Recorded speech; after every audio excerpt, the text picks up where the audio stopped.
चलिए। Hello and good morning to all of you. As usual, I am Sandeep Kumar, I am your assistant teacher.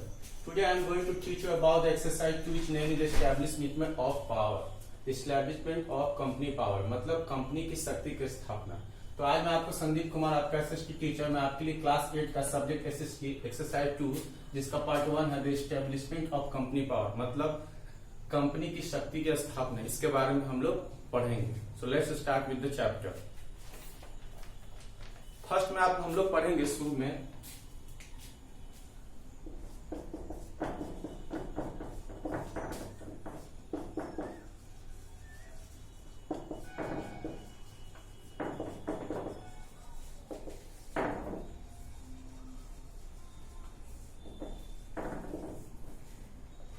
First आपका topic है ईईआईसी मतलब English east India company. Bharat में जब बहुत सारे company जब आए अंग्रेजों के दौरान उसमें इसमें ये कंपनी भी क्या था, इंग्लिश ईस्ट इंडिया कंपनी था, उसके बारे में हम लोग पढ़ेंगे। English east India company was a trading company which was started by A group of merchants in Britain in 1600। Queen Elizabeth first gave it A charter granting exclusive right to trade with the East. The EIC, which came as trading company, eventually became the supreme political power in India. English east India जो company है जो व्यापारिक country थी, व्यापारिक आपका company थी जिसकी शुरुआत कहाँ किया गया, व्यापारियों के एक समूह द्वारा किया गया ब्रिटेन में। 1600 में क्वीन एलिजाबेथ जो प्रथम थी उन्होंने क्या किया था, एक चार्टर दिया था, अधिकार दिया था क्या व्यापारियों को with the east. The EIC which came as trading company, EIC जो इंग्लिश ईस्ट इंडिया कंपनी थी which came as a trading company किसके रूप में आया था, एक व्यापार कंपनी के रूप में आया, eventually become the supreme political power India. लेकिन धीरे धीरे क्या हुआ, ये भारत में क्या हुआ, राजनीतिक शक्ति के रूप में क्या हुआ, इसका विकास हो गया। Captain William Hawkins led the first voyage of EIC traders to India and landed on the Surat port. The major Mughal part at that time on 24th August 1608, he succeeded in obtaining trade concession from Mughal Emperor Jahangir trading port was established in 1609। कहता है कि captain जो William Hawkins थे सबसे पहले समुद्री यात्रा किया, मतलब व्योज का मतलब होता है समुद्री यात्रा।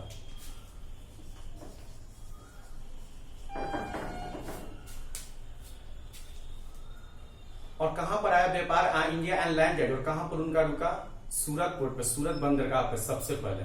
द मेजर मुगल पार्ट और जब टाइम, उस समय का मुगल काल का क्या था, बहुत ही क्या था, मेजर बृहद क्या था, बंदरगाह था। 24 अगस्त 1608 ईस्वी को ही succeeded obtaining trade concession from Mughal empire. उसने मुगल जो शासक थे जहांगीर था उससे क्या किया, अधिकार प्राप्त किया, किससे, सफल हुआ क्या, व्यापार को गति को देने के लिए। And trading port was established in 1609। और कहने का मतलब 1609 ईस्वी में क्या हुआ, एक व्यापार जो है बंदरगाह के रूप में क्या उसको एस्टैब्लिशमेंट का विकास किया। The company established it's first factory Surat in India in 1612। जो कंपनी जो थी establishment it's first factory, company अपनी जो फर्स्ट फैक्ट्री जो थी सूरत में स्थापना की, सूरत में इन इंडिया में 1612 में किया। इन 1615 सर थॉमस रे अराइव्ड इन इंडिया। 1615 ईस्वी में थॉमस रे भारत पहुंचा। He received a royal farman from Jahangir which allowed EIC to set up a more factory. This led to the establishment of factories at various towns of Madras, now Chennai, Bombay and Calcutta, now Kolkata.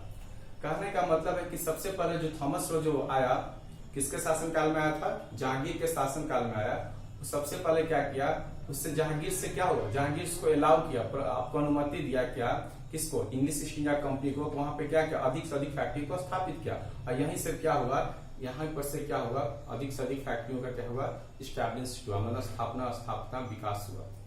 कहाँ, towns, और कहाँ हुआ, मद्रास में हुआ, जिसे चेन्नई, बॉम्बे जिसको Mumbai and Kolkata, now अब कोलकाता कहा जाता है। Actually, these factories were not the places of manufacture, but they consisted godown for goods and office for maintaining records and residential quarters for the company's representative. The company traded in India textile, a kind of dye, spices, and salt paper, making gunpowder. The settlements of Madras and Kolkata were fortified and called Fort St. George, and Fort William, respectively. कहते actually वास्तव में क्या हुआ था, ये जो company की स्थापना हुई, वो कंपनी क्या करती थी, मैन्युफैक्चर नहीं करती थी, उत्पादन नहीं करती थी। पहले कहने का मतलब है ये क्या कर सामानों को गोदाम के रूप में इस्तेमाल किया जाता था। एक ऑफिस होता था जहां पर मेंटेनिंग किया जाता था रिकॉर्ड का, संग्रह का। रेजिडेंशियल क्वार्टर्स होते थे जो कंपनी के प्रतिनिधि हुआ करते थे। ठीक है। Company traded in India textile, company traded व्यापार क्या करते थे Indian textile kind of dice, Indigo करते थे जो एक डाई होता था, एक रंग होता था, इसकी मसाले का करता था। साथ ही साथ साल्ट पेटर करते थे जिसका क्या करता था गन पाउडर में इस्तेमाल करता था।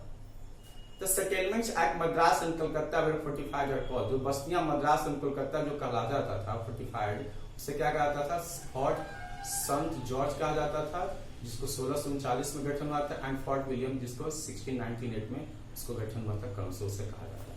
ये आपका था EEIC, इसको इंग्लिश ईस्ट इंडिया कंपनी करते थे।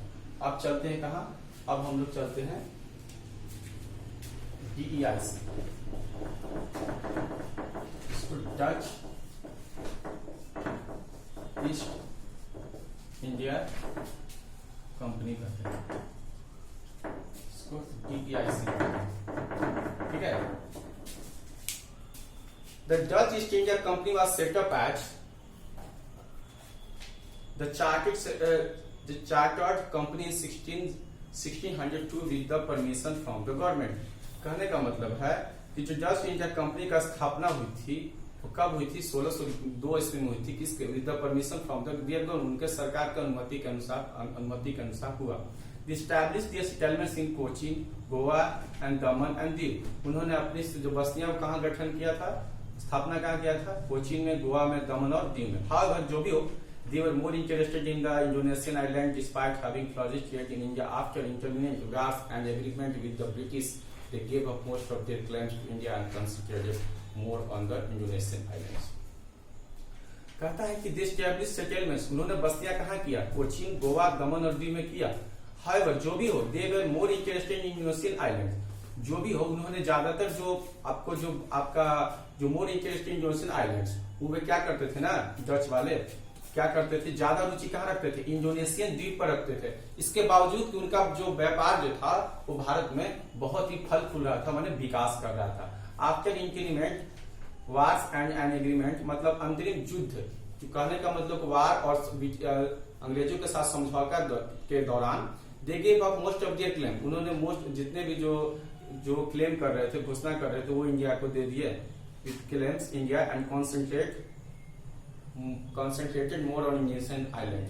उन्होंने क्या किया कि अब ज्यादातर उन्होंने क्या किया, इंडोनेशियन द्वीप पर उन्होंने क्या किया, उस पर ज्यादा मतलब ध्यान दिया।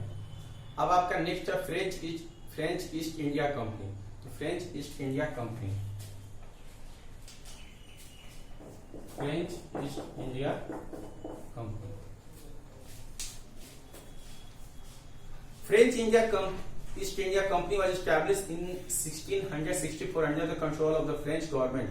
कहता है फ्रेंच ईस्ट इंडिया कंपनी की स्थापना 1664 ईस्वी में इसके अंदर में नेतृत्व में, फ्रेंच गवर्नमेंट के नेतृत्व में। In India it is established its factory at Chandernagore, इसने अपने जो फैक्ट्रियों की स्थापना की कहाँ के, चंद्रनगर जो बंगाल में है, जो पुदुचेरी में है, कारिकल, मसूलीपट्टनम एंड पांडिचेरी, नाउ पुदुचेरी। इस trading interest brought India as rivals to the British trade. इन्होंने भारत में जब आया, उनको रुचि लेकर आया व्यापार करने के लिए, तो अंग्रेजों के प्रति क्या हुआ, उनमें एक राइवल मतलब प्रतिद्वंदिता की भावना आ गया। However, since it was controlled by the government, it had to take the approval of the government with regard to all its actions. This was the reason why this company could not compete with the English East India Company, which was a more independent body in comparison। कहने का मतलब है कि जो भी हो, लेकिन इसकी जो नियंत्रण किया जाता था सरकार के द्वारा किया जाता था, और ये इसको सरकार के अप्रूवल के बिना इसको के रूप में क्या करता था, it had to take the approval of the government, उसको सरकार के अप्रूवल लिया जाता था, मतलब उसको ध्यान में रखकर ही कोई काम किया जाता था, सरकार के अंडर में ही काम किया जाता था। विटिगाव इलेक्शन, जो अपने पूरे जितने भी कार्य की करते थे, यही वह कारण था कि कंपनी क्या करता था, जो इंग्लिश ईस्ट इंडिया कंपनी के साथ, उसके साथ वो कम्पीट नहीं कर सकता था, बराबरी नहीं कर सकता था, जो कि क्या था, जो कि इंग्लिश ईस्ट इंडिया कंपनी जो था एक क्या था, मोर उससे क्या था, एक स्वतंत्र बॉडी था उसके तुलना में। ठीक है। अब the flag of East India Company which consists of the Union Jack and stripe was inspired by the stars and stripes of American flag। जो flag of east India company के जो आपके झंडे थे उसमें शामिल जो थे यूनियन जैक जो धारियां होती थे वो किससे प्रेरित थे? वो तारों से प्रेरित थे और इन स्ट्राइप से धाराओं जो थे अमेरिकन झंडे से क्या करते थे? वो प्रेरित थे। अब ट्रेड राइवलरी मतलब व्यापार की प्रतिद्वंद्विता। There were several trading companies from Portugal, Holland, Britain, France and Denmark and competing for Indian goods. बहुत सारे कंपनियां जो थे व्यापारी कंपनियां थी जो पुर्तगाल, Holland, Britain, France and Denmark के थे, जो क्या करते थे? इंडियन सामानों को कम्पीट करते थे, मतलब तुलना के रूप में करते थे उसको, मतलब आपस में क्या करते थे? सोचते थे कि हम विकास करें, हम आगे बढ़े, उसके रूप में हमेशा क्या होता था? प्रतिद्वंदिता होते रहते थे। This led to the intense rivalry में, इससे क्या हुआ? दोनों सभी के बीच में क्या हुआ? उन्हें प्रतिद्वंदिता की भावना आ गई। The motive of all these companies were to earn the maximum profit by buying goods at low price in India and selling them at a very high cost in Europe. The companies which were set up by individuals stood no chance against those had to support of their respective government. These big companies built up their own armies and did not hesitate in using force to achieve their goals. कहता है कि जितने भी कंपनियां थे उनका motive क्या था कि कम दामों में क्या करते थे? भारत में कच्चे सामानों को लेते थे और उसको क्या करते थे? बहुत ही ऊंचे दामों में क्या करते थे? उस सामान को यूरोप में बसते थे। Company which was set up by individuals to no chance against this had to support of the respective government. और ये कंपनी ऐसी होती थी कि इनको कंपनी अपने फायदा के लिए, फायदा कमाने के लिए वो लोग क्या करते थे? शक्ति का भी प्रयोग करते थे, जिसके जो अपने गोल को, लक्ष्य को प्राप्ति के लिए सैन्य शक्ति का भी प्रयोग करते थे, जिससे उन सभी में आपस में और विद्रोह की मतलब एक मत प्रतिद्वंदिता की भावना आ गई। अब है Carnatic Wars.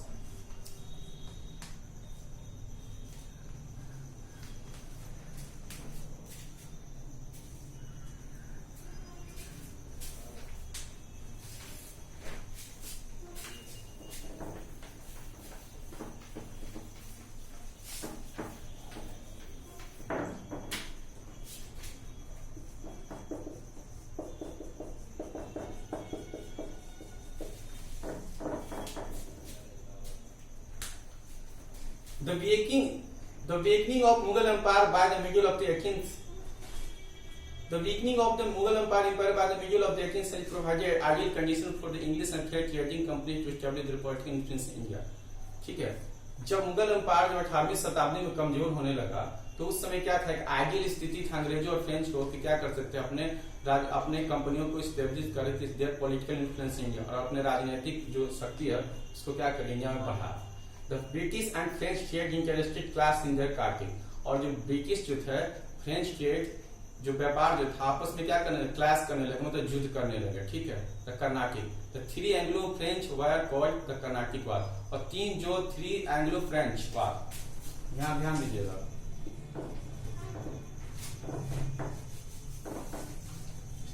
Anglo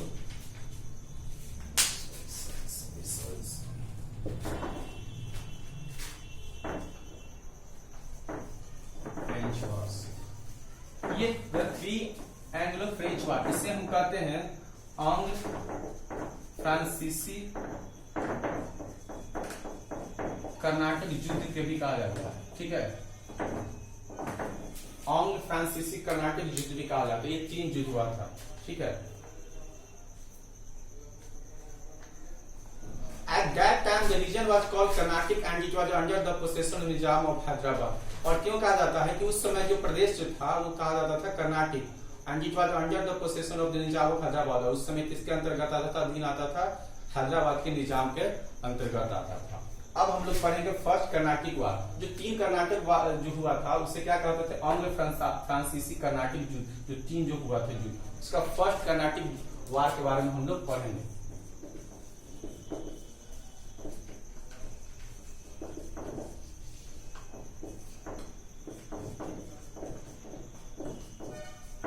first Carnatic वार जो हुआ था उसका कब हुआ था? 1744 ईस्वी से लेकर 1748 ईस्वी। ठीक है, As war of the Austrian succession broke out in Europe in 1740, it spilled over into as well. G.F. Duplessis, the French government of Pondicherry captured Madras. The British in turn attacked Pondicherry as the war ended Europe by the Treaty Acts La Chapelle. Madras was restored to the British. कहता है कि as war of the Austrian succession broke out in the Europe, जैसे ही Australian युद्ध हुआ था, Australian जो वार हुआ था, समाप्त हुआ था 1740 ईस्वी यूरोप में, वो spied over into India well, GF duplicate नाम के थे फ्रेंच गवर्नमेंट थे जो पुदुचेरी के थे, उन्होंने क्या किया, कैप्चर्ड मद्रास, उन्होंने मद्रास को क्या कर लिया, कैप्चर कर लिया, मतलब उसको अपना अधीन ले लिया। The British intern attack Pondicherry, तब अंग्रेज क्या थे, ब्रिटिश जो क्या किए ना, इंटर्न अटैक पुदुचेरी, पौंडीचेरी पर क्या कर लिया, ब्रिटिश अंग्रेज क्या कर लिया, उस पर हमला कर दिया। As the war ended in Europe by the treaty of Aix-la-Chapelle, अब उसमें जो वार जो खत्म हुआ था इन यूरोप, किसके द्वारा हुआ था, संधि के द्वारा हुआ था, जिसमें जो फर्स्ट जो आपका हुआ था, फर्स्ट कर्नाटिक वार जो आपका फ्रांसीसी और आपका हुआ था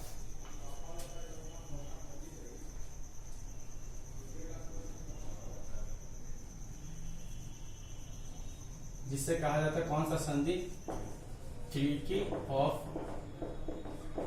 एक्सला-चैपलिन, इस संधि हुआ था, इसी के द्वारा खत्म हुआ था। ठीक है,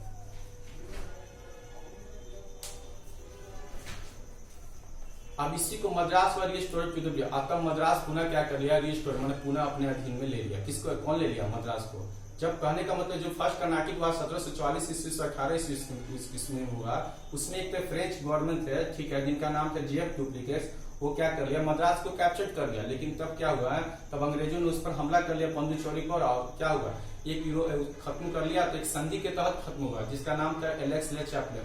उसमें क्या हुआ ना कि अंग्रेज ने मद्रास को पुनः क्या कर लिया, अपने अधीन ले लिया। ठीक है, और यही जो फर्स्ट कर्नाटिक वार कहा जाता था, तीन जो आंग्ल फ्रांसीसी कर्नाटिक युद्ध था उसमें से एक था, जिसमें क्या था 1744 से आपका 48 ईस्वी में उसका हुआ था। Joseph Francis Dupleix made the first attempt to establish colonial empire in India. Joseph जो फ्रांसिस डुप्लिकेट थे, पहला प्रयास किया क्या कि भारत को उपनिवेश साम्राज्य में उपनिवेश की स्थापना अधीन लिया जाए। इन 1740 he began to train Indian soldiers। उन्होंने क्या किया कि he began to train detachments of Indian soldiers under the command of the French officer। This was how the first separate detachment came into existence। This Indian soldier trained by the French officer fought so well in first Carnatic war that British also started forming Indian detachment। कहने का मतलब है कि जब 1740 ईस्वी में जब उन्होंने क्या किया, भारतीय सैनिकों को कौन किया, फ्रांस के ऑफिसर्स ने अपने अधीन अपने नेतृत्व में क्या किया, उसको ट्रेन किया। उसी समय क्या हुआ, फर्स्ट जो था सिपाही जो था वो क्या था, जो आर्मी जो थी वो क्या हुआ, एग्जिस्टेंस में आया, मतलब अस्तित्व में आया। These Indian soldiers train by French officer, और ये जो किसके द्वारा जो किए थे, फ्रांस के आपको ऑफिसर्स को द्वारा ट्रेन किया, जो अपने फर्स्ट कर्नाटिक वार में बहुत फर्स्ट जो प्रथम जो आंग्ल जो फ्रांसीसी कर्नाटिक युद्ध में लड़े, बहुत अच्छी तरह से लड़े। इसी को देखते हुए ब्रिटिश ने भी क्या किया, उन्होंने भी क्या किया, उसका संरचना करने लगा इंडियन डिटैचमेंट को बनाने के लिए। कहने का मतलब कि इंडियन डिटैचमेंट को, सिपाही को अपने अंतर्गत से ट्रेन करने। तो ये आपका था फर्स्ट कर्नाटिक वार, कब से चला था, जिसको हम लोग कहते हैं आंग्लो फ्रांसीसी कर्नाटिक युद्ध, 1744 ईस्वी से 1748 ईस्वी के बीच चला। अब इसका पढ़ेंगे second Carnatic war.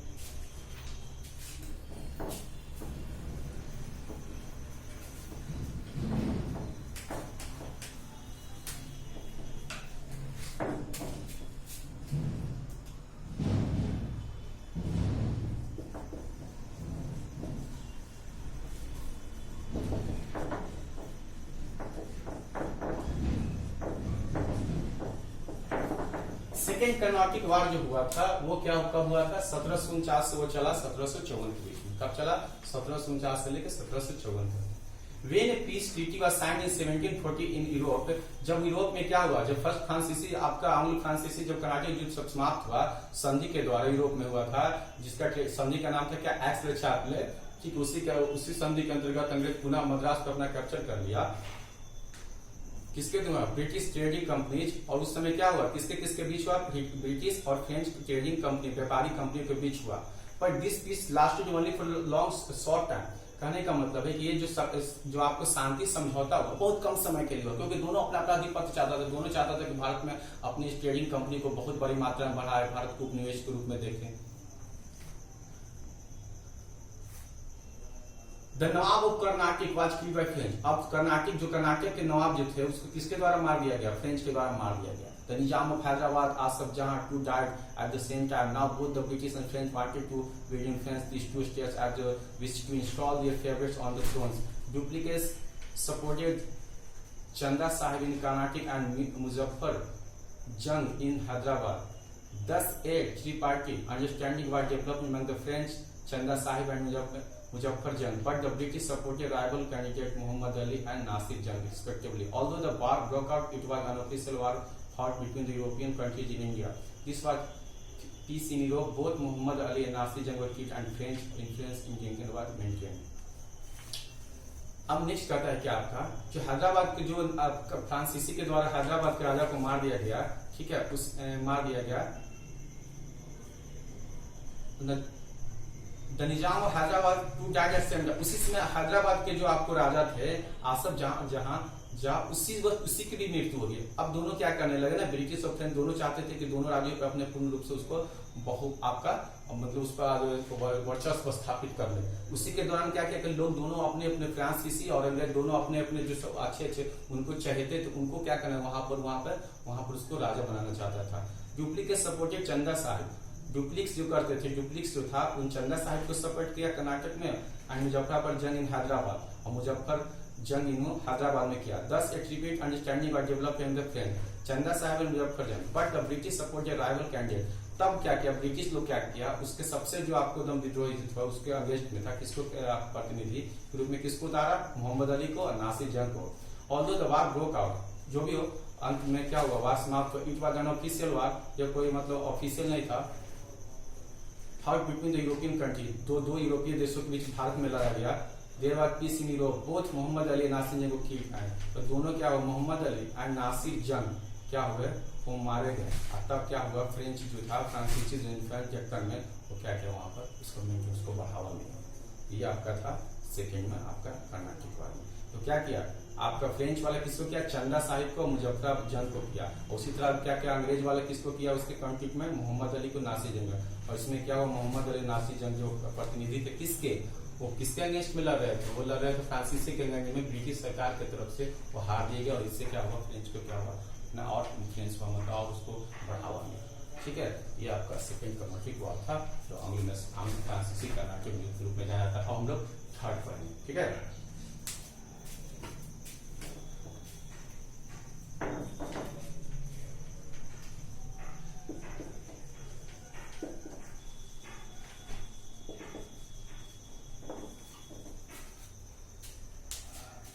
This was an extension of the 7 years war in Europe. यह क्या था, 7 years वार, एक विस्तार था किसका, of the 7 year war in Europe. Europe में 7 साल का क्या था, एक वार का विस्तार था। दिस टाइम, इस समय the war passed beyond the time limits of the Carnatic reach Bengal as well. इस समय जो था थर्ड जो war, this time the war क्या हुआ, अपने सीमा से आगे बढ़ गया, कहां पहुंच गया, बंगाल में। The British had gain control of the rich province of Bengal. Bengal के जो आपको धनी जो था, वो जो स्वतंत्र आपको प्रांत था, उस पर क्या हुआ, उसका अधिपत्य नियंत्रित हुआ। After the battle of Plassey in 1757, जो 1757 में जो प्लासी का युद्ध हुआ, उसमें क्या हुआ, किसके द्वारा, after the battle of Plassey in 1750। कौन किया, अंग्रेज ने क्या कर लिया, बंगाल पर जितने भी सुखी संपन्न जो प्रांत उस पर क्या किया, नियंत्रण कर लिया। The French where